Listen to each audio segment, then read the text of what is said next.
Hi there, JD again.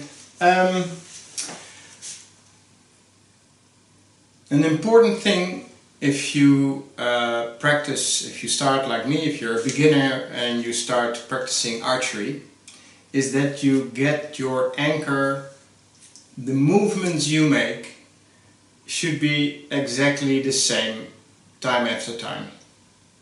So, and your anchor, that's where you when you're drawing, you stop somewhere at a certain point, and then that's your anchor before you release. And your anchor is a very important thing. So somebody has a finger in the, you hear a lot of finger in the corner of the mouth, this part of the hand, here to the cheek, whatever. You can have one contact or two or maybe even three. And that's something you have to find for yourself and focus on. So it doesn't really matter where the arrows go in the beginning, you just shoot and shoot and shoot until you have found your own anchor, and you do it, you can repeat it. And then you can repeat it without thinking about it. That's the idea. And the only way to get it is to shoot a lot of arrows. Now what I did, and everybody has an iPhone or another phone with a camera, with a film camera on it. You just have someone film you while you shoot your arrows. And then you make stills, that's what I did. I made stills of, and I'll zoom in a little bit, of all my anchors. Yep. So, these are all different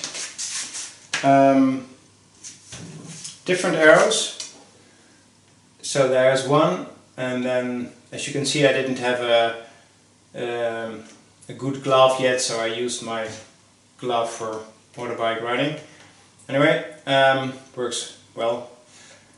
So this is one occasion, and this is another arrow going, and there is another one. You see there's slight differences. And the trick is to find out, where do I have my mouth? Is the arrow sticking out the same? Here and here and here. Because that also is an indication of, do you always have the same draw length?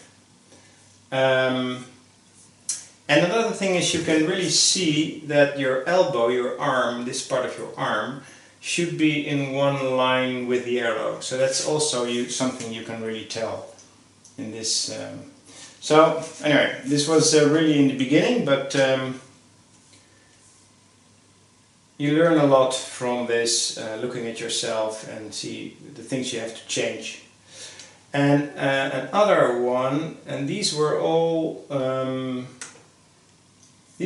taken when I hit exactly the spot I wanted to hit. So this series is called Bullseye. But you see my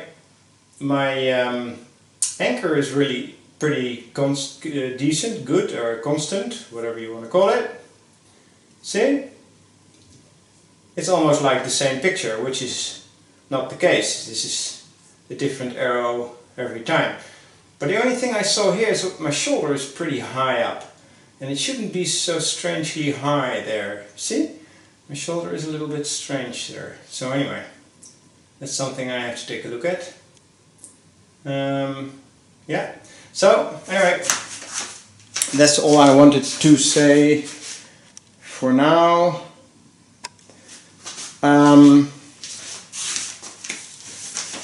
Don't worry about your aiming.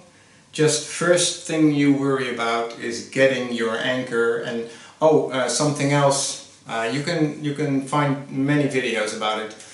The follow through, because when this is nice, and then you have to let the arrow go.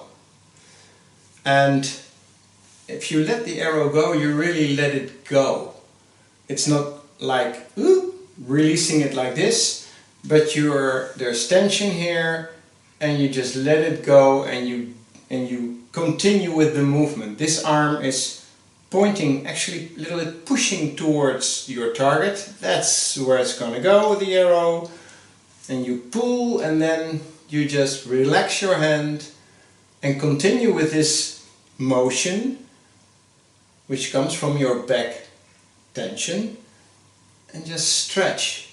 If you just feel like you're stretching your body, so releasing the arrow by just relaxing and continuing with your movement, and watch the arrow go until it hits the target, and then you relax and you can let the bow go, whatever. But keep in this position,